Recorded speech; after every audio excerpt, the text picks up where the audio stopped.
जम्मू कश्मीर में जिस तरह से राज्यसभा के चुनाव होने जा रहे हैं और सबसे बड़ी निगाह नेशनल कॉन्फ्रेंस और बीजेपी पर है कि आज भी फाइल्स जो है नॉमिनेशन की गई और जो लोग इसमें पार्टिसिपेट करेंगे उनके नाम भी दिए गए। लेकिन सबसे बड़ी बात यह है कि नेशनल कॉन्फ्रेंस और कांग्रेस के बीच में कुछ जो है आपस में बात नहीं बन पा रही है। इस विषय पर बात करने के लिए मेरे साथ में हजरतपुर से विधायक सलमान सागर साहब। सर, सबसे पहले आज की बात करेंगे तो आज नेशनल कॉन्फ्रेंस बीजेपी दोनों ने जो है राज्यसभा चुनाव को लेकर जो है फाइल्स नॉमिनेशन की है। तो मैं सबसे पहले ये जानना चाहूंगा किस तरह का रुझान देख रहे हैं और आने वाले समय में किस तरह की क्या रणनीति रहेगी नेशनल कॉन्फ्रेंस की। रणनीति तो यही है कि चारों सीटें जीतनी है और इंशाल्लाह हमें पूरा यकीन है कि हम चारों सीटों पे जीत हासिल करेंगे। और तीन तो हमने फॉर्म भरे हैं, चौथा हम अभी भरने जा रहे हैं फॉर्म। और जो हमारे चार कैंडिडेट्स हैं, चौधरी मोहम्मद रमज़ान साहब और सजाद किशलू साहब, शमी अबराज जी और इमरान नबी डार साहब। तो चार कैंडिडेट्स हैं, तो अच्छी रिप्रेजेंटेशन है, एक्सपीरियंस्ड हैं, लॉयलिस्ट हैं और पार्टी में हमेशा हर एक ने काम किया हुआ है। तो सभी एमएलएज का सपोर्ट है उनको। हमारे साथ इंडिपेंडेंट्स भी है जिन्होंने साल भर नेशनल कॉन्फ्रेंस गवर्नमेंट को सपोर्ट किया है, उनकी पॉलिसी को सपोर्ट किया हुआ है।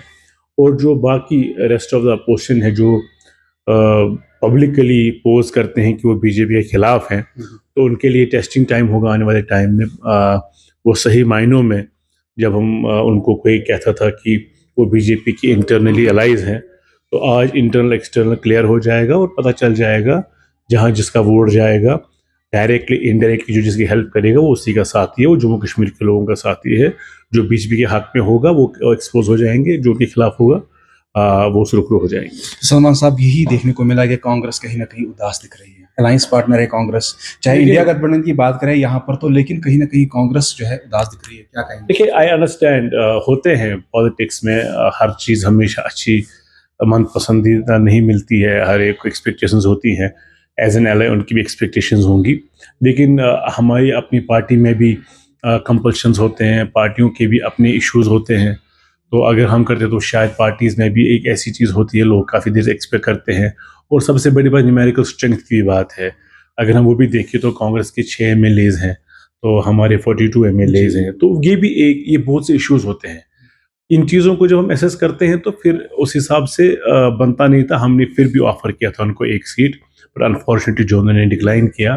तो लेकिन मुझे लगता है in the larger interest of people, जो लार्जर इंटरेस्ट है जम्मू कश्मीर के लोगों का, वो अलायंस को इंटैक्ट रखेगी। कांग्रेस एक सेक्युलर जमात है, उन्होंने मुल्क में बड़ी कुर्बानियाँ दी हैं सेक्युलरिज्म को, डेमोक्रेटिक सेटअप को बराबर रखने के लिए। वो ये समझते हैं जम्मू कश्मीर में कितनी ज़रूरत है डेमोक्रेटिक और सेक्युलर वॉइसेस की। तो मुझे लगता है छोटी चीज़ें सामने हमारी हर्डल नहीं बनेंगी लार्जर पर्सपेक्टिव को देख। अगले महीने 11 नवंबर की तारीख तय की गई है बाई इलेक्शंस नगरोटा और बड़गाम में। जाहिर सी बात है वहाँ पर उमर अब्दुल्ला की बहुमत से बड़ी जीत मिली थी, फिर उनको छोड़ना पड़ा था क्योंकि उनको एक ही सीट पे रहना था।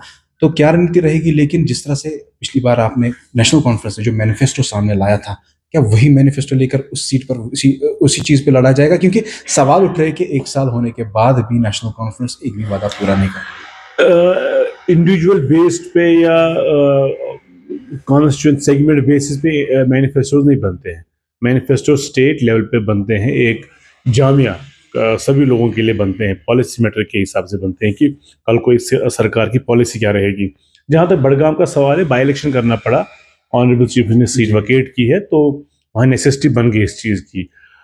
किसी भी पॉलिटिकल पार्टी की जो कमज़ोर से कमज़ोर पॉलिटिकल पार्टी वहाँ होगी, जो लड़ रही होगी, वो भी एक्सपेक्ट करते हुए they will get a good share. हमारा तो प्राइमरीली ये है कि हम ये सीट इंशाल्लाह जीत रहे हैं, तो हमारा इंटायर फोकस होगा। और जो साल की गवर्नेंस का मसला, लोग बेहद वाकिफ़ है, बखूबी वाकिफ़ है इस चीज़ से कि हम किन मुश्किल हालात में काम कर रहे हैं।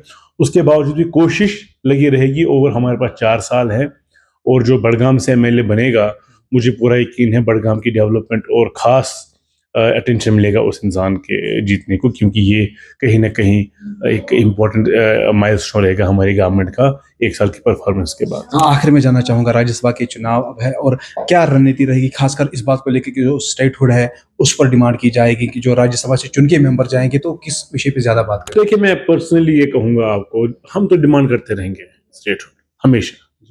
अभी कोर्ट का भी आना है, गवर्नमेंट ने रिस्पॉन्ड करना है, हमें छोड़ेंगे नहीं। बीजेपी ने भी बहुत देर ख़त्म करने की बात की स्टेटहुड को, या 370-35A, या बेसिक जो हमारा था स्पेशल स्टेटस 47 से लेके ही, उन्होंने हमेशा कोशिश की है। As a leader, as political activist, as जो हमें लोगों के जो पॉलिटिकल राइट्स है उनकी सेफ्टी की बात है, हम हमेशा फाइट करेंगे। एक सेशन डिटरमिन नहीं करेगा जो 5 दिन बाद लगने वाला है या जो बजट सेशन लगने वाला है, ये डिटरमिन नहीं करेंगे। हमारी फाइट एक सेशन की नहीं है, हमारी फाइट रिवाइवल की है। हमारी फाइट है कि ये वापस आना चाहिए, वक्त कितना भी लगे। हम हो कौन नहीं हो, लेकिन जो सही कश्मीरियों के दोस्त हैं, जो जम्मू कश्मीर के लोगों के दोस्त, उनको ये फाइट करना और वापस लाना है, उसके लिए उनको स्ट्रगल करनी पड़ेगी। बहुत बहुत शुक्रिया सलमान सागर, मेरे साथ में थे विधायक हजरतबल से और नेशनल कॉन्फ्रेंस के एक युवा नेता भी है। और साथ अब बता दें कि अब राज्यसभा चुनाव होने जा रहे हैं, किसके पक्ष में कितनी सीटें जाएगी, 4 सीटों पर इलेक्शन होने जा रहा है। फिलहाल के लिए आप देखते रहिए हिंदुस्तान टाइम्स।